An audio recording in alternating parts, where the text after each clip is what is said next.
June 14, 2016, 5:42 p.m., Shaver Lake, California. A charcoal gray Tacoma sits nose out on Dinky Creek Road. A camp stove is cool. A small fire ring holds ash from noon. Two adults, Ethan Cole, 28, and Marissa Hale, 27, planned a 2-night loop to Swede Lake. They signed the kiosk at 10:11 a.m., then vanished from the map by late afternoon. What happened to them between mile 3 and mile 6? 5 years later, a single discovery will force deputies to redraw the search grid and the story. Tonight, we rewind to the first missing minutes. One item on the ground should not be there. The day felt ordinary in the way that makes cases hard. Clear sky. Normal traffic. A clerk at the gas station remembers a protein bar, a topo map, exact change. At 9:53 a.m., highway cameras show the Tacoma southbound on CA 168. At 10:11 a.m., the trailhead register logs 2 names in blue ink. After that, the record shifts from ink to guesswork. The campsite looks paused, not abandoned. Coffee tins sit open, but the grounds are dry. A pot hangs clean. A bare canister is latched. Both backpacks are missing, but Ethan's watch and Marissa's sunglasses rest on a folding chair. Their phones ping a tower near Shaver Point until 3:27 p.m., then drop. A boot impression faces downhill beside a slide of pine duff. No blood. No drag marks. No sign of a fight. The first call reaches the Fresno County Sheriff at 8:06 p.m., when Ethan's sister can't get him to confirm the check-in text. A deputy spots the Tacoma at 8:41 p.m. and logs the plate. By 9:12 p.m., a hasty team sweeps the creek crossings by headlamp. They mark flagging on branches and step around fresh coyote scat. Radios crackle with distances, not theories. The team expands the loop at dawn. Everything fits a simple story until you notice what is missing from the truck bed: Ethan's coil of static line. It is not in the tent. It is not in the Tacoma. It is not anywhere within the first grid. A trail can hide more than it shows. Ethan Cole worked as an HVAC tech in Fresno. He logged 47 hours the week before the trip. His supervisor confirms he clocked out at 5:12 p.m. on June 13th. He bought white gas and a dehydrated meal at 6:03 p.m. at the Shaver Lake Market. His bank card shows a total of $23.41. He texted his sister at 6:28 p.m. about weather and trail conditions. He was practical and cautious. He carried a laminated trail plan in a Ziploc bag. Marissa Hale managed scheduling at a physical therapy clinic in Clovis. Her co-workers describe a precise routine. She left a note for a Monday inventory check and sent 3 appointment reminders. Her last clinic email was 7:11 p.m., June 13th. She kept a small spiral notebook for mileage and calories. It was not found at camp. Her Apple Watch synced at 7:56 a.m., June 14th, before reception dropped along CA 168. They met 2 years earlier at a gym in Visalia. A friend introduced them during a route-setting night. They bonded over maps and long drives up the 168. They logged 11-day hikes together and 2 overnights. They registered the Shaver Loop at 10:11 a.m. on June 14th because they liked paper logs. They always told family where they were going. They did not miss check-ins. Their phones show normal behavior before 3:27 p.m. Ethan used all trails for the first mile. Marissa sent a photo of a creek crossing to a coworker at 12:41 p.m. That coworker responded, "No service past the bend, be safe." The reply never left the tower. Medical records show no conditions that would limit hiking. Both were healthy. Both had up-to-date backcountry permits from earlier trips. There is one anomaly. A neighbor's Ring camera captured a dark sedan idling near Ethan's apartment at 9:21 p.m., June 13th. The plate is unreadable. The driver never gets out. If you follow cases like this, consider subscribing so you do not miss the next update. Someone else may have been watching their routine before the trail. They leave Fresno before sunrise on June 14th. Ethan sends a rolling at 6:02 a.m. text to his sister. The Tacoma passes a city camera on CA 168 at 6:11 a.m. Marissa buys coffee and 2 breakfast sandwiches at 6:37 a.m. in Prather. The receipt lists extra ice. A highway counter near Cressman logs the truck at 7:22 a.m. They stop at a turnout above Shaver Lake at 7:41 a.m. Photos later recovered from Ethan's phone show the dam and a clear sky. They drive to the Dinky Creek Road kiosk and park. The dash camera records a white Ranger pickup turning out at 9:59 a.m. The driver wears a brimmed hat and sunglasses. The timestamp is accurate within 1 minute. A second clip shows a dark sedan slowing as it passes the Tacoma at 10:03 a.m. The plate is unreadable. The sedan has a dent on the rear quarter. They sign the register at 10:11 a.m. blue ink. Legible. Their plan lists a 2-night loop with a spur to an overlook. Kevin Diaz was supposed to come but declines at 7:20 a.m. He texts that his knee is swollen. He wishes them luck and asks for a photo from the granite spur. He screenshots the conversation at 7:22 a.m. The image metadata confirms the time. They start with light packs. Their phones connect to a tower south of Shaver Point at 10:29 a.m. and again at 11:05 a.m. A fisherman at an access pullout remembers a gray Tacoma with a rooftop case. He notes 2 hikers reviewing a paper map on the hood. He places the moment near 11:15 a.m. because he tuned a radio report about roadwork. Marissa sends a creek photo at 12:41 p.m. The image shows boot prints and a trekking pole basket. Ethan opens all trails at 12:58 p.m. for 31 seconds. The next reliable marker is a trail camera near a shaded bend. At 1:36 p.m., it records 2 hikers moving north. Packs on. Steady gait. Nothing odd. A hiker descending from the overlook reports a whistle blast at 2:14 p.m. He assumes it is a signal between partners. He passes a side path with fresh scuff marks at 2:19 p.m. He does not see anyone. His smartwatch records 148 BPM on the uphill. At 3:08 p.m., a county road crew camera catches a dark sedan heading east on Dinky Creek Road. It matches the dent. Someone else kept their pace without ever sharing the trail. Between 1:40 p.m. and 3:30 p.m., the record turns thin. The trail camera catches Ethan and Marissa at 1:36 p.m., moving north with steady pace.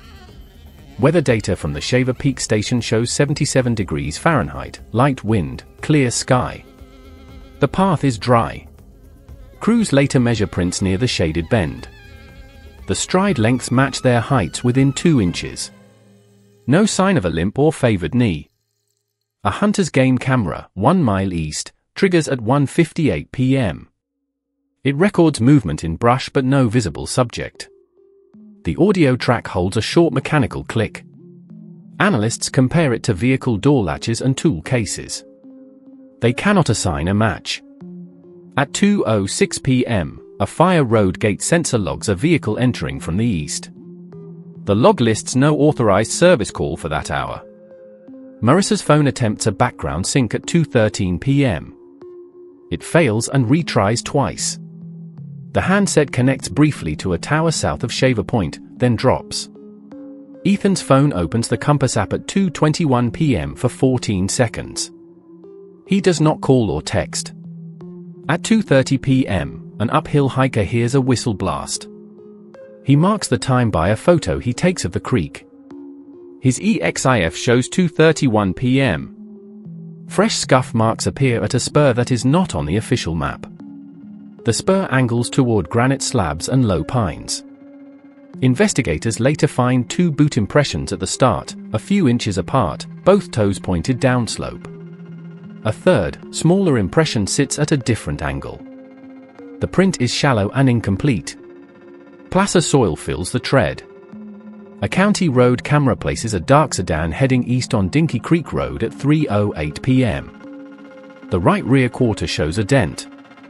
3 minutes later, a timber company dash camera records dust lifting from a turnout. No vehicle plates are visible. At 3:24 p.m., Ethan's handset drops from the network. At 3:27 p.m., Marissa's drops as well. After that, both phones remain dark. No SOS pings. No emergency alerts.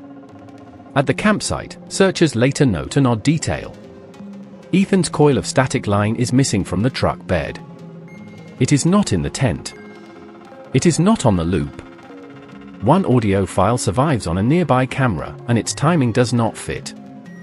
The first sweep finds a campsite that looks paused, not stressed.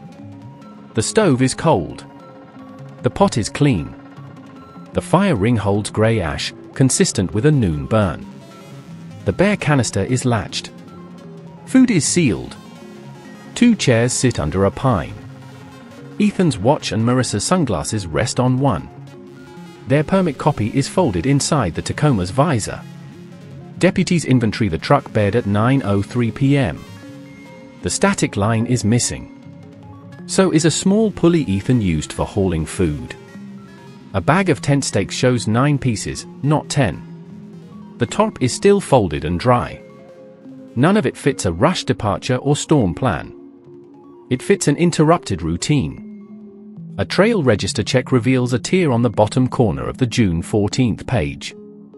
A name fragment is visible in the fibers. It is not Ethan or Marissa. Rangers photograph and bag the sheet. The dashcam card from the Tacoma holds short clips. At 9:59 a.m., a white Ranger pickup leaves the turnout. At 10:03 a.m., the dark sedan crawls past. The right rear quarter is dented. Searchers flag fresh scuffs at an unmarked spur. Both hikers' boot treads match impressions on the main path. At the spur, a third tread appears. The pattern is a different make. Size is close to Ethan's but not exact. The heel wear is uneven, like a work boot used on ladders. A snapped fir branch lies beside the prints. The brake is clean. Sap is wet. Near the spur, a thin strand of white nylon catches on bark. Lab work later matches it to static line type, not dynamic rope. No blood is present. No clothing. 16 yards downslope, a circular patch of duff is tamped flat. The diameter is 4 feet. A shallow groove leads away toward granite. Marissa's phone records a brief Bluetooth handshake at 2:05 p.m. The device name is Uconnect. Ethan's phone opens the Compass app at 2:21 p.m., then closes. At 3:08 p.m., a county camera logs the dented sedan eastbound. At 3:24 p.m., both phones leave the network. No more pings. The oddest find sits inside the Tacoma's console. A key fob to a vehicle they did not own. One lock in the forest matches a key that never should have been there. Search teams map the campsite first, then the path toward the unmarked spur. They photograph each object before moving anything. The stove is off. The bear canister is sealed. 2 chairs face a cleared view. Ethan's watch sits on one chair. Marissa's sunglasses rest beside it. Their permit copy is tucked into the Tacoma's visor. Detectives list what should be here and is not. Ethan's static line is missing. His pulley is missing. A tent stake is missing from a 10-piece bag. The coil marks in the truck bed end under scattered pine needles. Fibers on a low branch test as nylon consistent with static line. No blood is located. No clothing scraps. No signs of wildlife activity. Castings of boot impressions confirm Ethan and Marissa on the main trail. At the spur, a third tread pattern appears. It is similar to a commercial work boot. The heel shows asymmetric wear. A snapped branch lies nearby. Sap is wet. 16 yards downslope, a 4-foot circle of tamped duff breaks the natural pattern. A faint groove runs east toward slabs of granite. Analysts pull data from both phones. Ethan opens the Compass app at 2:21 p.m., then does nothing. Marissa's phone attempts a background sync at 2:13 p.m. and fails. At 3:24 p.m., both devices fall off the network. No SOS texts. Number 911 attempts. Bluetooth logs show a short handshake at 2:05 p.m. with a device broadcasting Uconnect. That brand appears in Chrysler, Dodge, Jeep, and Ram vehicles. The key fob found in the Tacoma's console does not match the truck. It matches an FCA remote from the early 2010s. The fob's buttonware suggests heavy use. The panic button is smooth. The metal key insert is absent. Deputies canvass turnouts for vehicles with a dented right rear quarter. A county camera recorded a dark sedan with a dent at 3:08 p.m. heading east on Dinky Creek Road. Ethan's routine matters here. He secured rope with a double overhand and taped ends. The tape is missing from his toolbox. Marissa's routine matters too. She labeled gear bags by weight. The blue notebook she used for mileage is not at camp. A shallow scrape on the Tacoma's bumper shows fresh resin transfer. Laboratory work will later tie that to a specific plastic grade used in certain sedans. There is no body, no confession, and yet the scene is crowded with decisions. On October 28, 2020, at 6:17 p.m., deputies meet a woman at Community Regional Medical Center in Fresno. She gives her name as Marissa Hale. Her vital signs are stable. She is dehydrated and underweight. A nurse records superficial wrist abrasions and old pressure marks. No acute trauma is noted. A detective starts a recorded interview at 7:02 p.m. A victim's advocate is present. Marissa answers in short, precise sentences. She says she last saw the trail at mid-afternoon on June 14, 2016. She remembers a side path with scuffed dirt and a low pine. A man spoke behind her. He told Ethan to drop the pack. She heard a brief electric sound and a grunt. She will not guess the device. She says her vision went black and then bright. She woke in a dark space with a concrete smell. She heard a generator and intermittent fan noise. She could not see a window or door gap. She describes restraints without detail. She confirms food was canned and water was stored in blue jugs. She says the man used a narrow staircase once a day. He wore work boots with uneven heel wear. He carried a ring of keys and a coil of rope that did not stretch. He spoke little. He sometimes played radio weather reports. She learned to mark time by the generator cycle. She heard one vehicle arrive many times. She recognizes a chime like a car system tone. She says the word Uconnect but does not know the brand. She recalls the smell of pine sap on some days. She recalls distant traffic on others. She never saw sunlight. She says Ethan called her name one time in the first hours, then nothing. She does not know if he was moved or silenced. She never saw him again. She did hear metal on stone and a short drag. She cannot say where the sound came from. When asked why she is here now, she answers, a door was left unsecured. She walked a short hallway, then a ladder, then a hatch. She stepped into brush. She followed a fence line until she reached a dirt road. A ranch hand found her near Trimmer Springs Road at 4:43 p.m. and called 911. She adds one detail before the interview ends: the man always left at the same time on Wednesdays. The case splits as soon as Marissa speaks. Sheriff's detectives frame a targeted abduction near an unmarked spur. Search and rescue commanders argue for a fall or wrong turn. The U.S. Forest Service notes vehicle access limits within that corridor. A county council warns about filing without a body. The district attorney asks for proof of force, not theory. Phone data says both devices went dark at 3:24 p.m. June 14, 2016.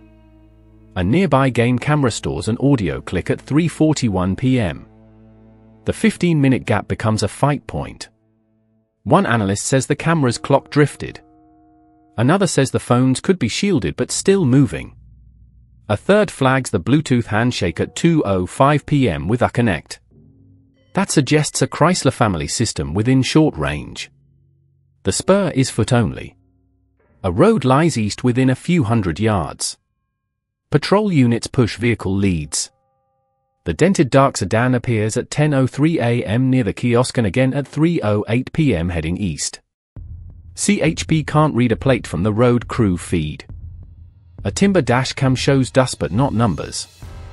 Detectives canvass dealerships and salvage yards for quarter panel repairs after mid-June. One shop owner notes a cash customer asking for used trim. The torn corner on the June 14th register causes friction. Crime lab pulls a partial, 3 letters and a loop that could be a SG. Rangers say hikers tear pages often. Detectives say someone tried to remove a name, not a page. The DA requests chain of custody logs on the register fast. Defense risk is clear if contamination appears. Marissa's Wednesday routine statement triggers a limited surveillance plan. Deputies watch turnouts on 2 Wednesdays. A state investigator wants an undercover decoy at the spur. Command declines due to risk. The FBI offers a behavioral consult based on generator cycles and keyring habits. The sheriff accepts the consult but keeps local control. That choice builds tension in briefings and press lines. False tips flood in. A couple seen at a lake south of Shaver turns out to be tourists from Oregon. A social post about a gray Tacoma is 3 years old. A reported scream on the overlook is a coyote chorus. Time drains resources. The DA's office lists required anchors, vehicle, location, restraint, and Ethan status. Then a repair invoice surfaces with a date that lands on a Wednesday. The invoice comes from a body shop in Sanger. Date, Wednesday, July 6, 2016. It lists rear quarter repair on a dark sedan, right side, with used trim. The customer pays cash. The counter camera still exists. The footage shows a mid-2000s Chrysler 300 with a dent on the right rear. The plate is taped over. The driver wears a brimmed hat and sunglasses. The timestamp runs 6:42 p.m. Detectives compare the trim SKU to salvage yard inventory. One yard in Fresno confirms a pull ticket for a right rear molding on July 5. The buyer leaves a first name and a prepaid phone number. The number activates the same week and never calls out. Tower Records place it along CA 168 on June 14 between 9:30 a.m. and 3:30 p.m. The handset connects to a sector east of Shaver Lake at 3:12 p.m. Then silence. A bowhunter reports a bone fragment on October 11, 2020, south of Trimmer Springs Road. It lies near a fence line, 22 miles from the trail. The fragment is small and weathered. Lab analysis cannot assign identity but confirms human. A search grid forms. On October 23, a team notes a shallow rectangular depression and a capped PVC vent 6 inches above soil. The cap is painted brown. A faint generator hum is audible with a contact microphone. They excavate a square cut. A plywood hatch sits under a layer of duff. The lock hardware is new. The hinge bolts are coated in grease. The space below is an 8x10 room with plywood walls and a poured slab. Blue water jugs line one side. Canned food sits on wire racks. A battery inverter and 2 marine batteries stand on a bench. A small generator vents into a buried pipe. A narrow stair leads up to a second hatch, padlocked from above. The padlock brand matches those sold at a hardware store in Sanger. On the workbench, an AM/FM weather radio shows preset channels for mountain stations. A paper map of the Shaver corridor is marked with pencil on unmaintained spurs. A handmade coil rack holds white nylon line consistent with static rope. A pulley sits beside it. A single tent stake lies in a plastic bin. The stake count is 9 of 10. In a drawer, a key hook holds 3 remotes. One is an early 2010s FCA fob with worn buttons. The panic button is smooth. The fob pairs to a Chrysler 300 VIN registered to a property east of Piedra. A garage at that property smells like pine sap and gasoline. On November 12, 2020, deputies execute 2 warrants east of Piedra. A Chrysler 300 sits under a tarp in a metal garage. The VIN matches DMV records tied to the key fob from the Tacoma. Inside the trunk, technicians find a used quarter panel molding. The mounting clips match the body shop repair from July 6, 2016. A shop invoice and surveillance frame confirm the dent and cash payment. The garage workbench holds a coil rack with white nylon line. The diameter and sheath weave align with static rope, not dynamic. A pulley recovered from the underground room fits Ethan's hauling kit model. A single tent stake in a bin completes a 9 of 10 set. A resin smear on the Tacoma's bumper matches a plastic grade used on Chrysler trim. Tool marks on the underground hatch hardware tie back to a wrench set seized in the garage. Uconnect data extracted from the Chrysler shows Wednesday ignition events between 5:30 p.m. and 6:10 p.m. over 4 years. The pattern aligns with Marissa's statement about a weekly routine. A prepaid phone link to the body shop lead pings towers along CA 168 on June 14, 2016. The last recorded sector sits east of Shaver Lake at 3:12 p.m. It goes silent after sunset for the next week. Detectives arrest the property owner, Lester Vaughan, 56, without incident at 7:18 a.m. He requests counsel. The district attorney files kidnapping, aggravated kidnapping, and false imprisonment.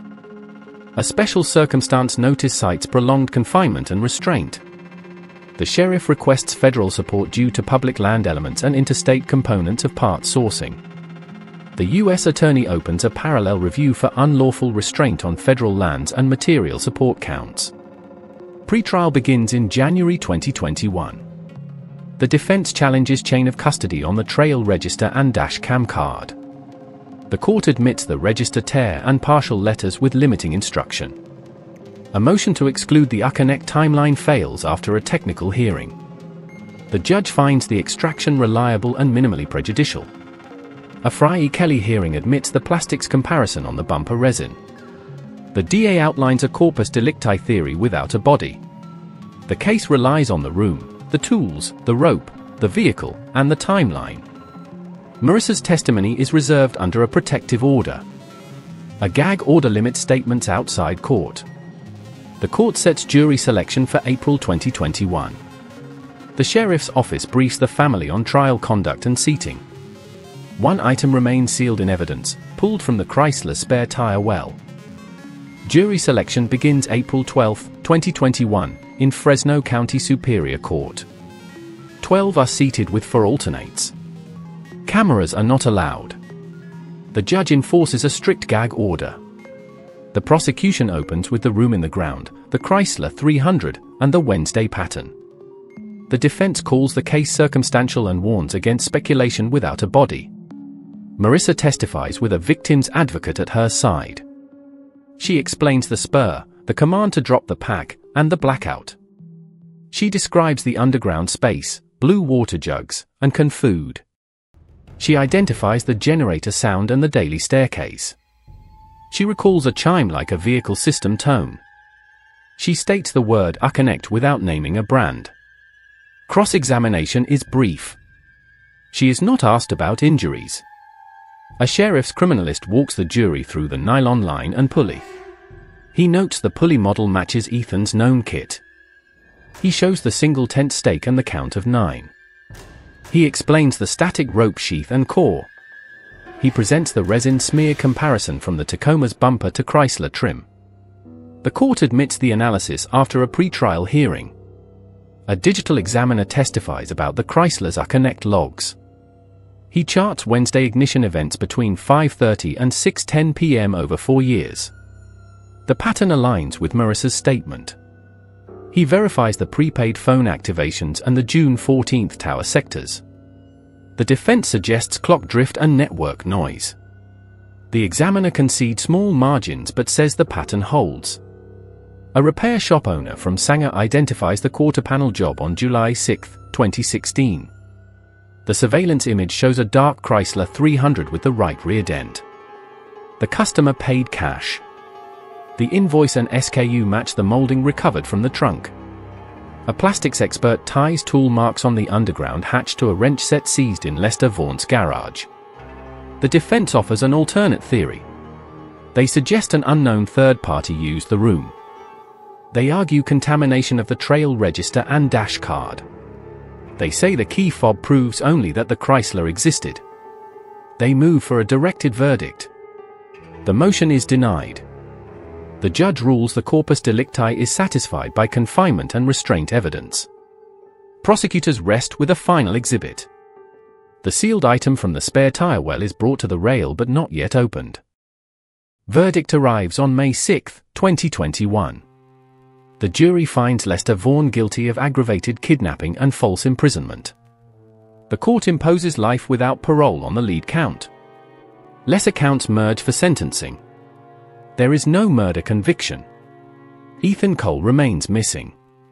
The judge notes the room, the tools, the vehicle, and the weekly pattern. He calls the evidence strong and consistent. The sealed exhibit is opened during rebuttal. It is Marissa Hale's blue spiral notebook. It was recovered from the Chrysler's spare tire well. The first pages show calorie counts and mileage totals in her hand.